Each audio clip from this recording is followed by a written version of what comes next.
Prezados irmãos e irmãs do programa Arte Espírita em Foco.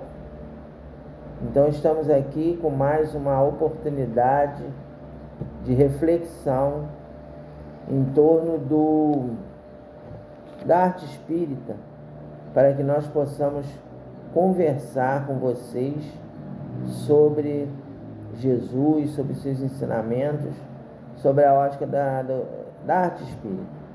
Então hoje nós vamos ler para vocês um texto intitulado Apelo aos Sonhadores.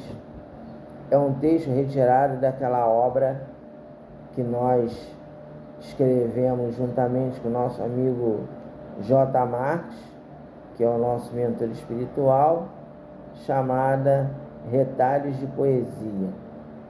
Então nós vamos ler o texto e em seguida faremos os comentários.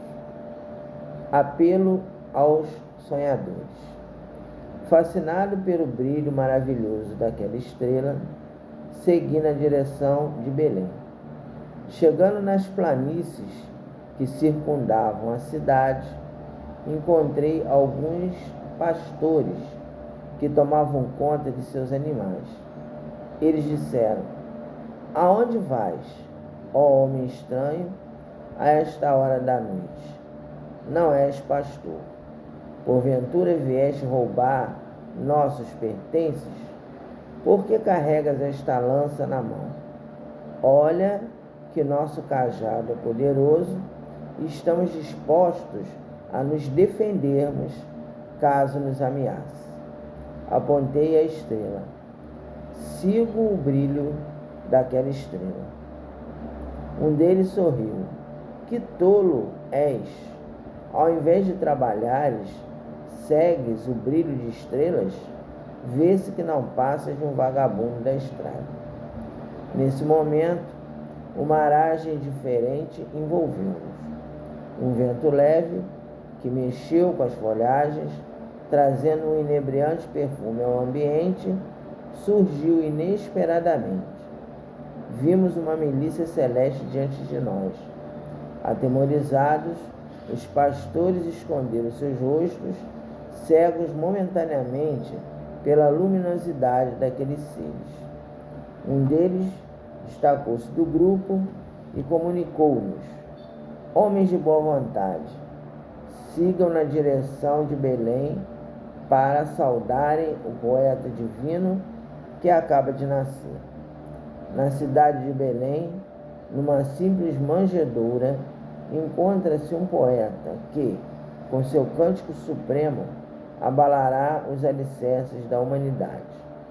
Ele trará nas mãos o signo inconfundível do amor, que despertará o desabrochar de luzes celestiais. Ele trará no coração o segredo da eternidade, que erguerá na terra um amanhecer de primavera, iluminando as eras com as chamas sagradas dos sonhos imorredouros. Ele trará nos ombros as asas do mundo. Ele trará nos ombros as asas do mundo e cabeças se curvarão diante da sua palavra envolta em harmonia. Se querem encontrá-lo, chegou a hora. Aquela estrela indicará a estrada de afeto que os levarão ao encontro daquele que trouxe nos lábios o calor de um dia de verão." Dito isso, a milícia celeste afastou-se, perdendo-se no infinito. Após o encontro, eu e os pastores seguimos o rastro da estrela. Chegamos numa estalagem humilde. A estrela apontava para aquele local. Uma mulher aureolada pelos diademas solares de esmeraldas coruscantes amamentava um menino. Um homem contemplava a cena, refletindo acerca do porquê ele, um simples plebeu, fora designado pelas forças do destino a desposar tão linda mulher e a ser pai de tão belo menino.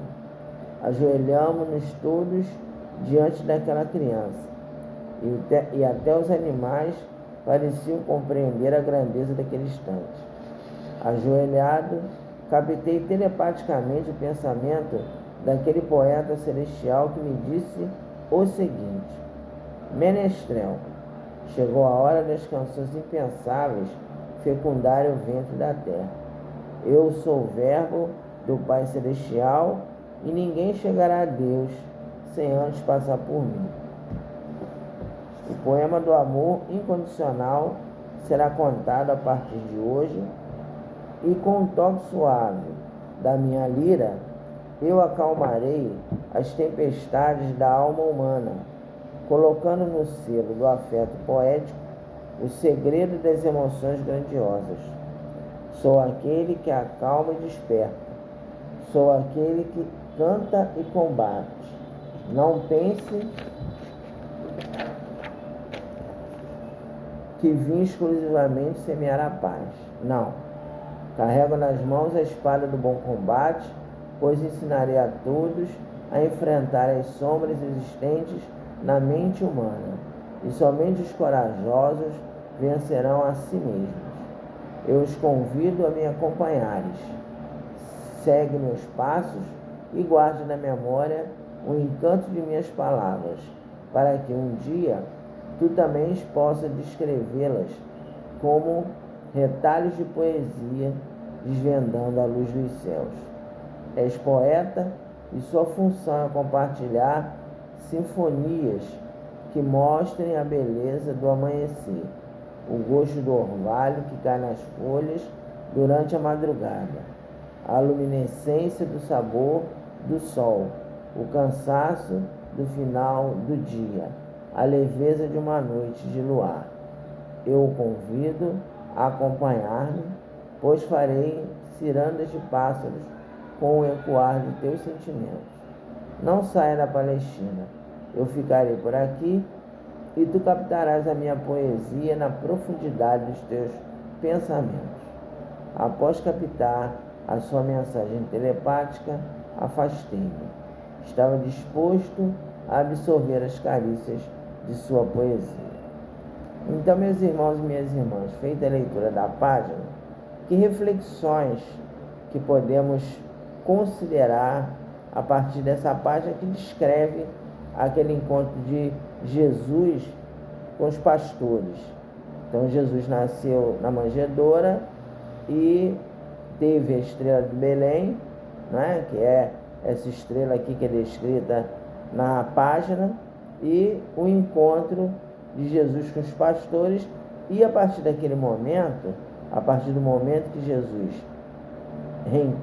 encarna, né, ele faz um apelo a todos os sonhadores do mundo para que construam, para que todos possam colaborar na construção de um mundo melhor. Então, o que ocorre? Acontece que, na época de Jesus, a expectativa dos judeus era a vinda de um Messias que fosse um general, alguém que através das armas, através da força, restaurasse o poderio de Israel. Se nós formos consultar o Antigo Testamento, nós vamos ver ali muitas passagens em que Israel está em guerra com os demais povos, os cananeus, os filisteus, os povos daquela época que habitavam ali aquela região. Então, os hebreus, eles mantinham guerras contínuas com esses povos. E tivemos aí grandes reis, como foi Davi, como foi Salomão, que levaram Israel a um poderio militar e econômico muito significativo. Passada essa época dos grandes reis de Israel, Roma se tornou a grande potência militar e econômica do mundo antigo. Tivemos a Grécia, tivemos a Macedônia, mas Roma, que realmente pode ser considerada a grande potência daquela época, da antiguidade. E aí Roma dominou os povos da Palestina e eles impunham o pagamento de um imposto que o povo pagava para poder aquele poderio se manter presente. E essa cobrança de impostos era algo que os judeus abominavam. Então eles aguardavam que o Messias trouxesse uma mensagem de libertação do ponto de vista material também. Uma revolução na qual o povo hebreu fosse levado a lutar e que as guerras, né, contra Roma fossem vitoriosas e os hebreus se livrariam daquele imposto, daquela imposição romana. Mas a proposta de Jesus era outra. O sonho de Jesus, o apelo que Jesus fazia aos homens de boa vontade, não era no sentido de querer uma revolução armada, uma revolução que estivesse vinculada à luta revolucionária no sentido de uma luta pela violência. Tanto é que Jesus, na sua mensagem, ele nos disse que a terra pertencerá aos brandos e pacíficos. Quando ele nos fala dessa maneira, ele está dizendo que vai chegar um momento em que os violentos serão retirados do planeta e reencarnarão num mundo primitivo. O simbolismo do juízo final, o simbolismo do Apocalipse é exatamente essa mudança de tônus vibratórios do nosso planeta que conduzirá aqueles que estão ainda vinculados à violência para um mundo condizente com o nível de compreensão que as pessoas possuam. Essas pessoas violentas, odiosas, que têm ódio, que têm egoísmo, que têm orgulho.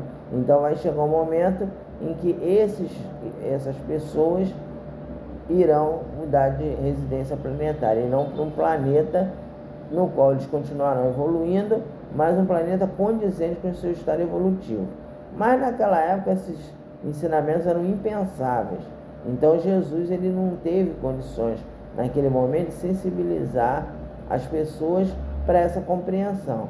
E o povo hebreu por isso rejeitou e achou que ele era uma pessoa que não trouxe nenhuma informação relevante.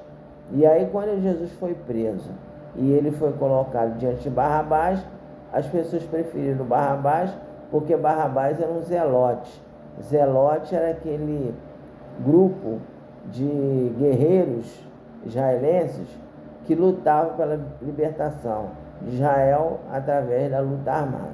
Então Jesus rompeu com essa tradição de luta pela violência de guerra violenta, estabelecendo o reinado do amor através da revolução silenciosa, que é aquela revolução em que você faz a sua reforma íntima e você colabora com o planeta mudando os seus aspectos. Então, depois que Jesus desencarnou, Israel organizou as guerras contra a Palestina, continuou aquela luta, até que no ano 70, Tito, que era um general romano, que depois ele se tornou imperador mais tarde, ele invadiu a Palestina e acabou com o Templo de Jerusalém. Ele colocou fogo no Templo de Jerusalém e acabou praticamente com aquelas oposições que estavam acontecendo, né? E aí, a partir daquele momento em que a Palestina foi invadida pelos romanos, aconteceu a diáspora judaica, ou seja, os judeus eles se espalharam pelo mundo e somente em 1948 que o Estado de Israel foi restaurado. Então, o sonho de Jesus de convidar os homens de boa vontade à Revolução Silenciosa não foi compreendida naquele momento. Aí os anos foram passando, Roma, enquanto império, sofreu uma queda, organizou-se o catolicismo, organizou-se o protestantismo, mas chegou no século XIX, aconteceu um fato que mudou novamente a face do mundo, que foi a chegada do Consolador prometido. Então, o que aconteceu? Durante 18 séculos, aconteceram muitas distorções no cristianismo primitivo. Então, a gente teve ali a questão do dogma das penas eternas, das indulgências, dos milagres, quer dizer, uma série de ensinamentos que Jesus não tinha colocado no seu evangelho, aquilo foi sendo colocado como uma verdade.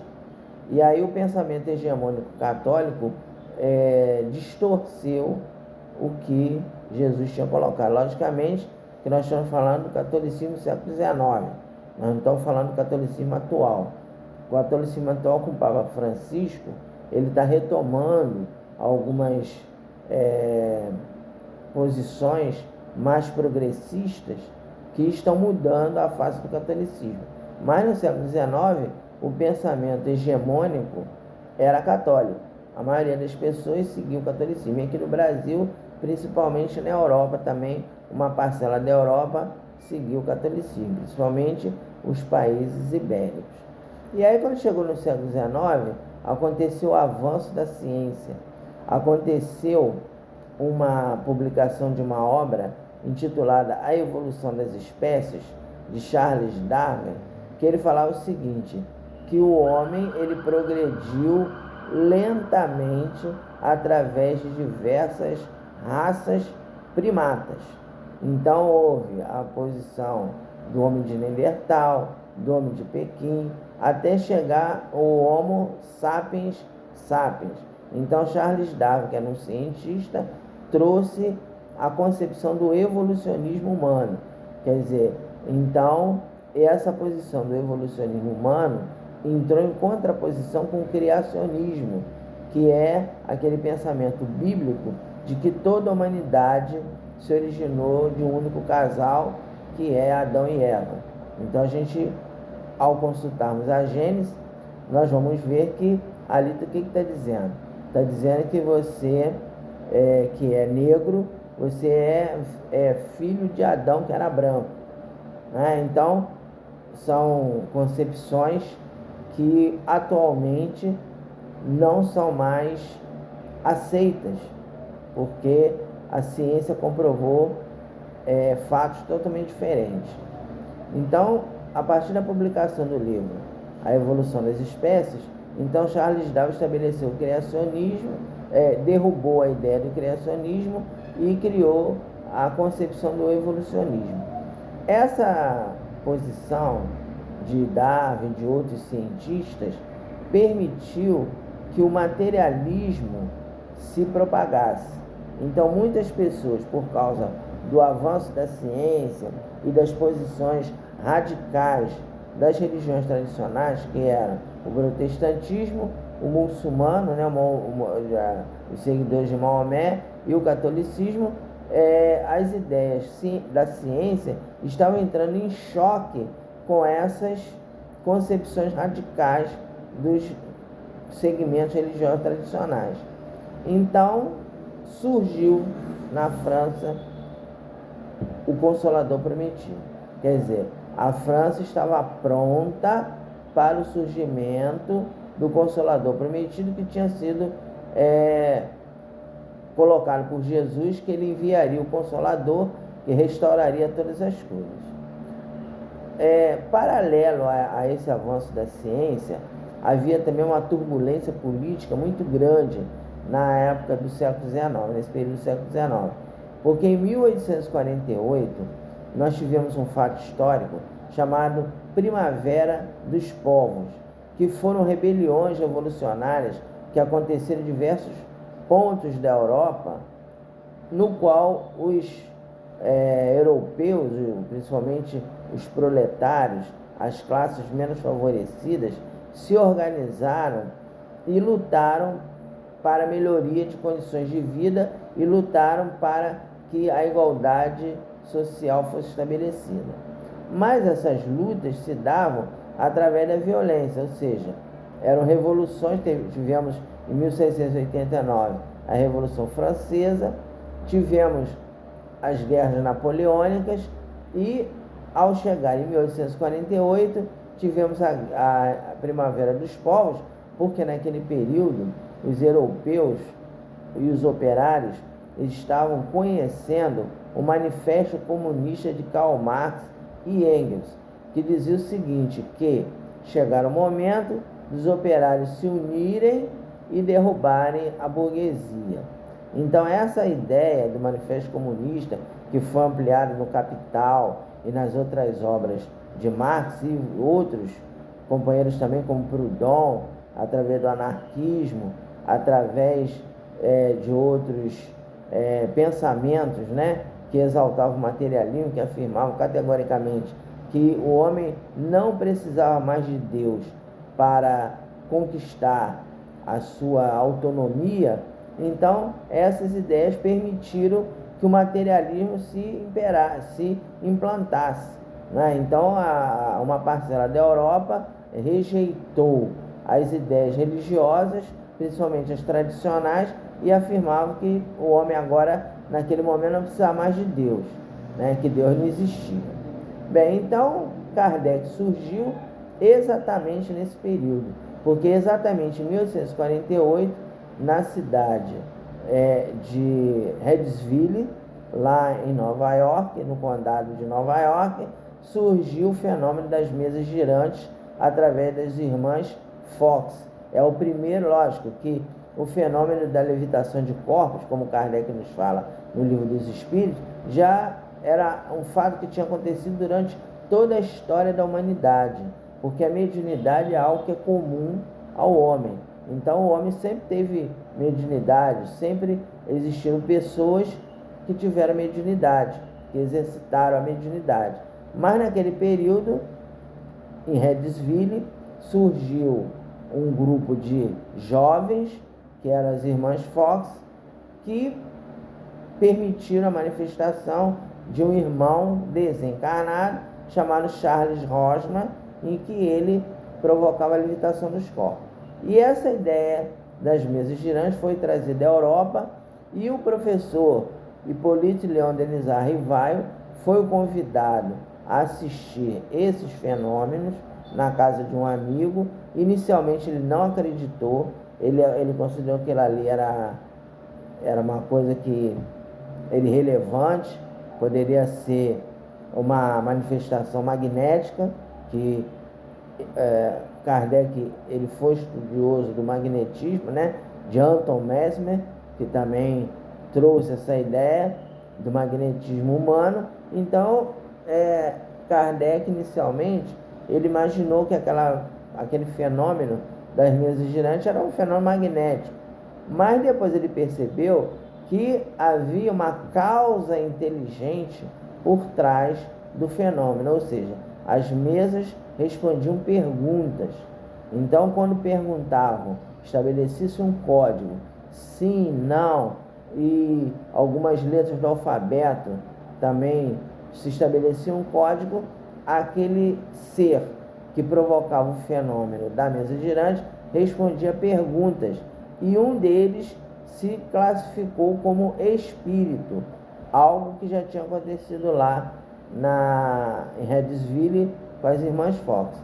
Então, a partir daí, Kardec trouxe para o pensamento ocidental a junção entre ciência, filosofia e religião.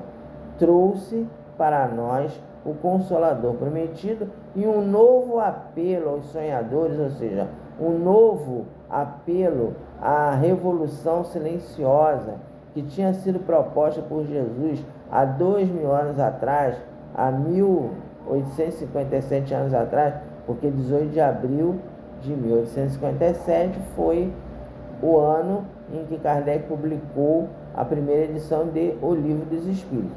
Então, o novo apelo aos sonhadores foi realizado.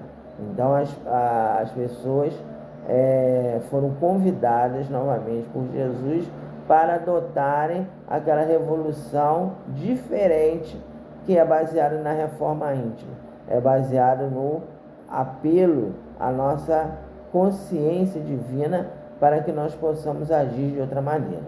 Então esse apelo aos sonhadores, ele foi ampliado, foi renovado, e o Espiritismo foi colocado no pensamento ocidental e foi estabelecido que a partir daquele momento a humanidade entraria por um caminho novo. E o que ocorre, né? Nós agora estamos num mundo de transição. Estamos num mundo em que o materialismo já está muito presente. A gente vê aí muitas pessoas falando que a inteligência artificial vai substituir a inteligência humana, mas o apelo aos sonhos de Jesus, eles estão presentes. Então nós precisamos estudar a doutrina espírita, precisamos principalmente executar essa revolução silenciosa, que é a mudança da nossa conduta, do nosso comportamento, para que o sonho de Jesus, que é transformar o mundo de provas e expiações para um mundo de regeneração, para que esse sonho se realize, para que esse sonho seja concretizado.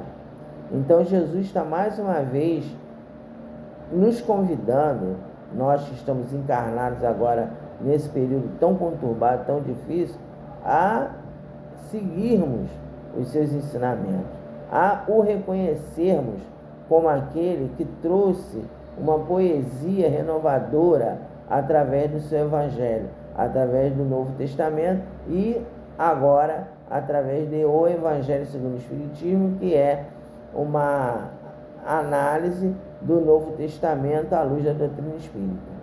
Então nós todos que somos espíritas estamos mais uma vez diante de Jesus, estamos diante de Maria, estamos diante de José, relembrando aquela noite épica que alguns de nós até participou, estávamos lá presentes naquele momento, lá naquela região, para que este apelo a que uma renovação moral seja realizada possa ser atendido. Nós não podemos mais adiar a questão de nos dedicarmos à busca desse apelo ao sonho de Jesus. A gente sabe que tem muitas dificuldades ainda a serem vencidas, o Espiritismo ainda está longe de ser uma unanimidade. A gente vê que tem muita gente que despreza o Espiritismo, interpreta mal o Espiritismo, relata que o Espiritismo é besteira, é bobagem, é coisa de gente perturbada. Então aquelas teorias que eram feitas naquela época de Kardec, de que o Espiritismo é loucura, de que o Espiritismo é uma alucinação, que é uma projeção da mente do médium, né? Que não tem espírito nenhum, que espírito não pode se comunicar com encarnados, isso é uma besteira. Então isso ainda está muito presente, mas nós precisamos atender a esse apelo de Jesus e comprovarmos, através da nossa mudança íntima, da nossa reforma íntima, que o sonho de Jesus é real e que o Espiritismo trouxe uma contribuição maravilhosa para a humanidade.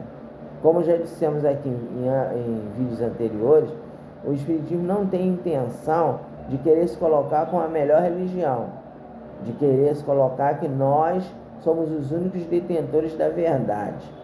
Mas o Espiritismo trouxe essa reflexão em torno desse apelo a essa revolução silenciosa que Jesus coloca para nós.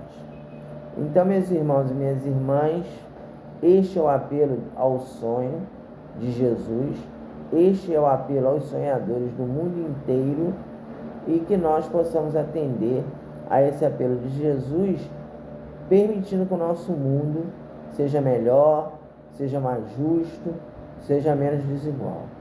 Então, até o próximo vídeo e que Jesus nos abençoe.